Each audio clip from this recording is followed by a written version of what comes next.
Ne nous voilons plus la face. Nous traversons des temps d'une intensité rare, où tout semble s'accélérer, comme si le monde lui-même retenait son souffle avant un basculement.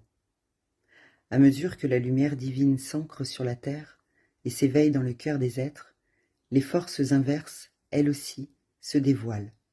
Ce qui était caché remonte à la surface, dans le monde comme dans la psyché humaine.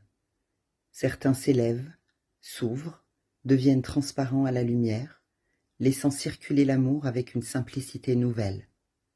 D'autres, consciemment ou non, vacillent, se troublent, se perdent, happés par des courants invisibles qui les éloignent d'eux-mêmes.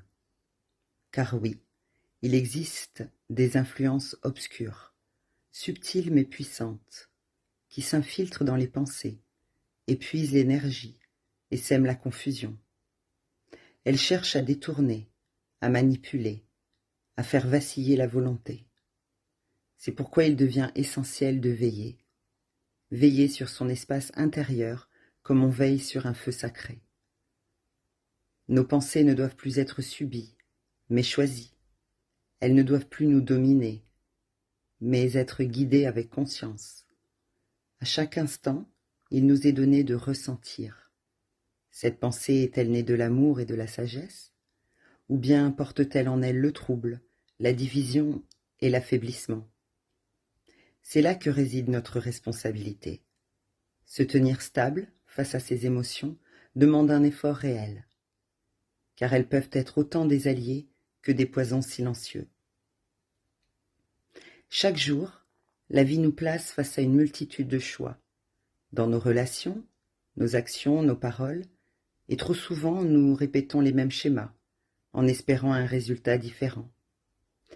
Mais le changement véritable naît d'un autre positionnement. Si tu appelles la paix, deviens ce chemin de paix. Si tu désires l'amour, réponds par l'amour. Si tu attends le respect, incarne-le. Reprends la barre de ton navire, il t'appartient.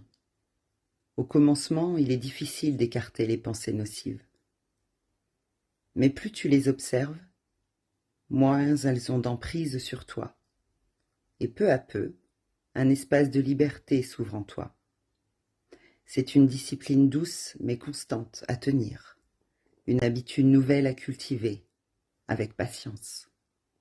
Si tu aspires à l'harmonie intérieure, il te faudra reprendre les rênes, écouter davantage ton cœur, te laisser guider par cette intelligence silencieuse.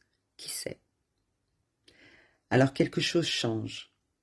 Les situations deviennent plus fluides, les rencontres plus justes, la vie semble couler avec une simplicité retrouvée. Maîtriser ses pensées et apaiser ses émotions transforme aussi les relations.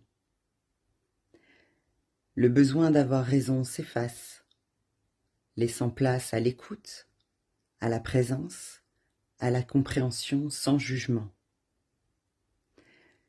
Et pourtant, autour de nous, le monde s'agite autrement.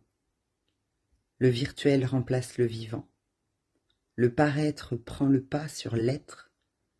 Un modèle uniforme tente de s'imposer, comme si une seule voie devait être suivie. On nourrit les esprits de peur, de bruit, d'images qui éloignent de l'essentiel. Alors oui, il devient urgent de revenir à soi, urgent d'écouter ce maître intérieur, cette voix tranquille qui connaît déjà le chemin. Urgent d'incarner la paix, l'amour et la lumière, et de les rayonner, sans retenue, sans relâche, sans compromis. Je sais, tu es fatigué de souffrir, fatigué d'attirer à toi ce qui te pèse, fatigué d'un monde qui ne te ressemble pas, j'entends. Mais détourne un instant ton regard de l'extérieur et tourne-le vers l'intérieur, vers toi. Observe, ressens, écoute. Prends le temps de te rencontrer vraiment, car en toi existe un monde vaste, et lumineux, qui ne demande qu'à s'exprimer. Et confiance, ose ce retournement, ose répondre à l'appel de la lumière qui vit déjà en toi.